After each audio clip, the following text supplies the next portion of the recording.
রাজনীতি যদি একটি সামাজিক সম্পর্ক হয় তাহলে আমরা গত 15 বছর 7 মাস বা তারও একটু আগে থেকে আমরা কি সমাজবদ্ধ ছিলাম? বাংলাদেশে কোনো সমাজ সংস্কৃতি এগুলো ছিল?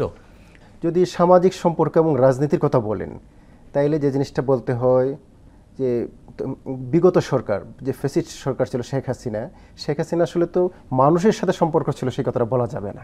শেখ হাসিনা আসলে আদালত দ্বারা রং হেডেড স্বীকৃত।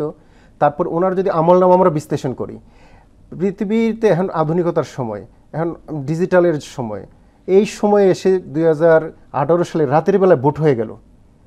তারপরে আগের ইলেকশনে 153 জন বিনা প্রতিদ্বন্দ্বিতা নির্বাচিত হলো। এটা কিভাবে সম্ভব? যেখানে যদি আজকে যদি বিএনপি বলে যে ইলেকশনে যাবে, যদি নমিনেশনের একটা আসনের কথা বলে, একাধিক প্রার্থী আছে, একাধিক প্রার্থী নির্বাচন করতে আগ্রহী। নির্বাচনের সৌন্দর্যই তো হচ্ছে প্রতিযোগিতা। সেই জায়গায় সামাজিক সম্পর্ক যে বলবেন না, সামাজিক সম্পর্ক তো উনি বিচ্ছিন্ন করে দিয়েছিল। উনি আসলে সম্পর্কর ক্ষেত্রে যদি আমি বলি, উনি বাংলাদেশের মানুষের সাথে সম্পর্ক রাখতে তেমন একটা আগ্রহী ছিলেন না। উনি আসলে বিশেষত একটা আধিপত্যবাদী গোষ্ঠী, যারা উনি আসলে ক্ষমতা থাকতে চেয়েছিলেন যে কোনো উপায়ে। বাংলাদেশের মানুষ ওনার কাছে আসলে মূল ম্যাটার না। সেটা কি ওনার ক্ষমতা ছিল না অদৃশ্য আর কেউ অদৃশ্য একটা শক্তি বলে আসলে কি উনি আসলে একটা বলা যায় একটা সিন্ডিকেটের মধ্যে আবদ্ধ হয়ে গিয়েছিল। কারণ ক্ষমতার লোভে, ক্ষমতার এবং লাভে, দুইটা যে কনসেপ্ট, লোভ এবং লাভ, এই কারণে উনি এমন একটা জায়গায় পৌঁছে গিয়েছিল যে উনি আসলে এই জায়গা থেকে ফিরে আসতে পারবার কোনো সুযোগ ছিল না। আবার একটা কথা বলে আসছে যে উনি কি আসলে ভয় পেতেন কিনা।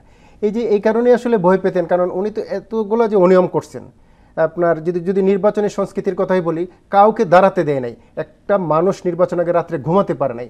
যদি মানুষের সাথে মানুষের সম্পর্ক, তো নির্বাচনী প্রচারণা করবে, নির্বাচনী ক্যাম্পিং করবে, মত প্রকাশ করবে, জনগণের সাথে মিশবে, মানুষ তার প্রার্থীকে চয়েস করবে এবং সেই অনুযায়ী সংসদ তৈরি হবে। গণতন্ত্রের সৌন্দর্য হচ্ছে কিন্তু এই বিষয়টা।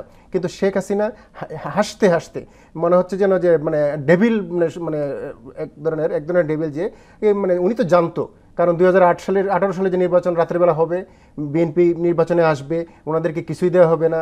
24-এর আমি এবং ডামির নির্বাচন হবে, নিজেদের প্রার্থীদের মধ্যে ইলেকশন হবে, আন্তর্জাতিক যে মাধ্যমগুলোর থেকে রিপোর্টগুলো ওনারা ফেব্রিকেটেড নিউজ নিয়ে আসবে, এগুলো কিন্তু ওনার কাছে আগের থেকে ছিল না। সেক্ষেত্রে কিন্তু নির্বাচনী সংস্কৃতির বিষয়, কিন্তু আসলে সমাজ সংস্কৃতির একটি বিষয় রয়েছে। নির্বাচন তো আসলে সমাজের বাইরে তো না, সমাজের সাথে সম্পৃক্ত, কারণ এখানে কিন্তু একটা দুর্নীতি, একটা বড় একটা। এটি কি আসলে ওনার একেবারে টার্গেট করেই সমাজগুলোকে, আমাদের যে সমাজ, সেই সমাজ ভেঙে দেয়া এবং আমাদের যে সংস্কৃতি, সেই সংস্কৃতি ধ্বংস করে দেয়া, এটি কি একেবারে অ্যাসাইড ছিলেন না নিজের অজান্তেই এই কাজগুলো করে ফেলেছেন? আমাদের দেশটা তো ভৌগোলিকভাবে এমন একটা জিওগ্রাফিতে লোকের অবস্থান, বিশ্বের অনেকগুলো পরাশক্তির কিন্তু আমাদের দেশে একটা নজর আছে।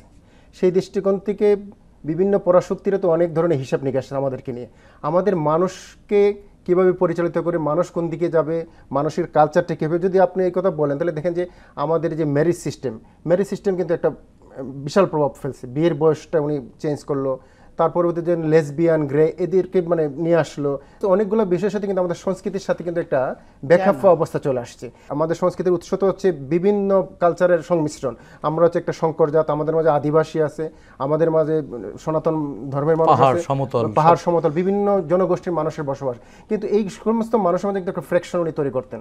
ফ্র্যাকশন উনি আসলে কি বলা যায় যে কোনো ধরনের একটা কেওয়াস তৈরি করে রাখাই কিন্তু ওনার একটা উদ্দেশ্য। এটা কি ফ্যাসিস্টের নেচারটা এরকমই? ফ্যাসিস্ট আসলে ফ্যাসিস্ট একমাত্র যে শেখ হাসিনা বা শেখ মুজিব না, ফ্যাসিস্ট কিন্তু যে কেউ হতে পারে, যে অন্যকে কথা বলতে দেয় না, নিজের সিদ্ধান্ত মানতে বাধ্য করা, নিজেরটা চাপায় দেয়। পরিবারের প্রধানও কিন্তু মাঝে মাঝে ফ্যাসিস্ট হতে পারে।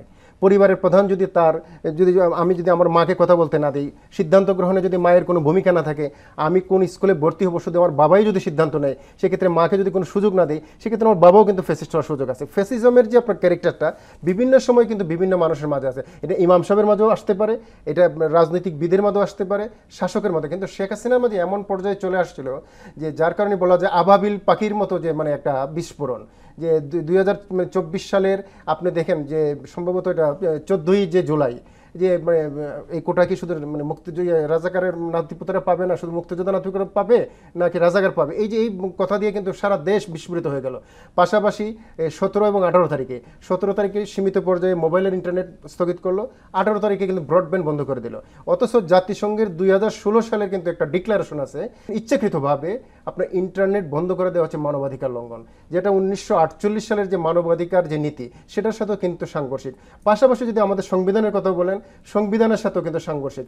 অতএব আমাদের সাথে যে রিলেশন, শেখ হাসিনা তো মানুষের সাথে রিলেশন করতে চায় নাই।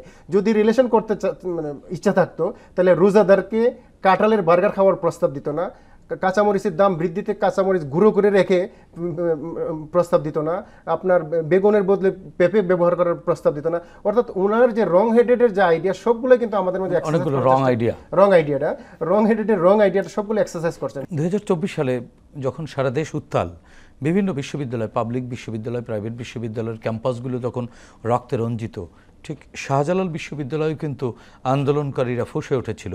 সেই জায়গাটিতে কিন্তু আইনশৃঙ্খলা বাহিনী ক্র্যাকডাউন করবার জন্য যখন ঢুকতে গিয়েছিল, তখন আপনাদের ইউনিভার্সিটির ভিসি সহ কিছু শিক্ষক প্রফেসররা আপনারা বাধা ঢাল হয়ে দাঁড়িয়েছিলেন। আপনারা কি বুঝতে পেরেছিলেন যে শেখ হাসিনা পরিণতির দিকে এগিয়ে যাচ্ছে? অথবা এমনও তো হতে পারতো শেখ হাসিনার পতন না হলে আপনাদের পরিণতির দিকে জন্য অপেক্ষা করতে হতো।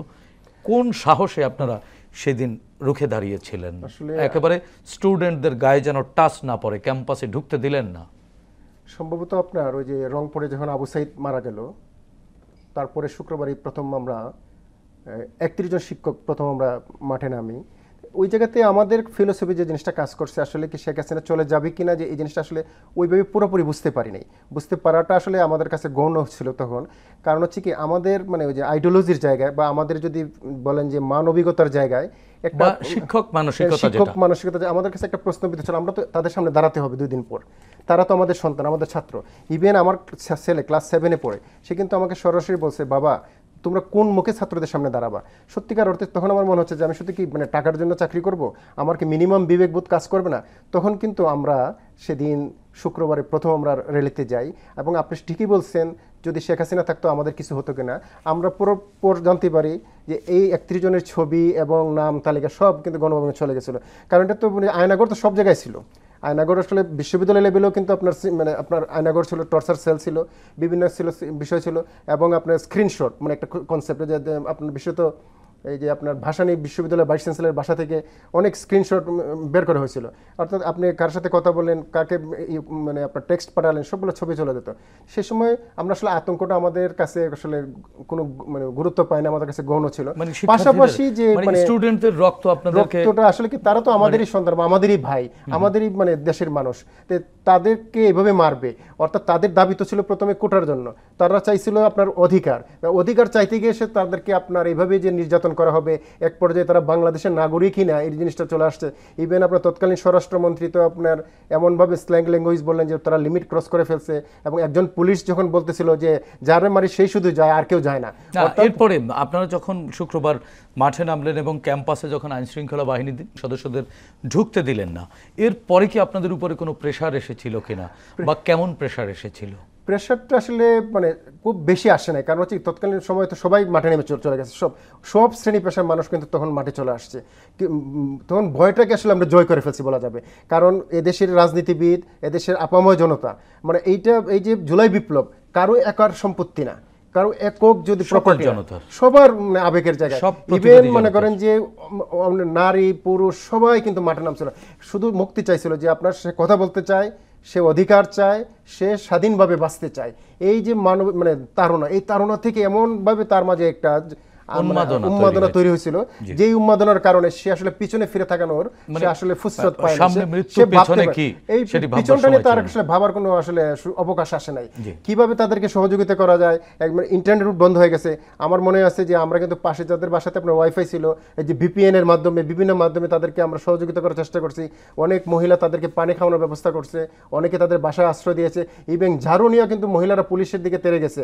এক পর্যায়ে কিন্তু পুলিশের মাঝেও কিন্তু একটা ভাব চলে আসছিল যে হয়তো এইভাবে টিকায় রাখা যাবে না, কারণ অস্ত্র গোলা বারুদ তো আস্তে আস্তে শেষ হয়ে আসছিল। আর দেশের টাকার অস্ত্র কিনা, দেশের মানুষের ট্যাক্সের অস্ত্র দিয়ে দেশের মানুষকে গুলি করা হচ্ছে, এই যে আপনার সিচুয়েশনটা চলে, সেই সিচুয়েশনটা আসলে আমরা মানতে পারি।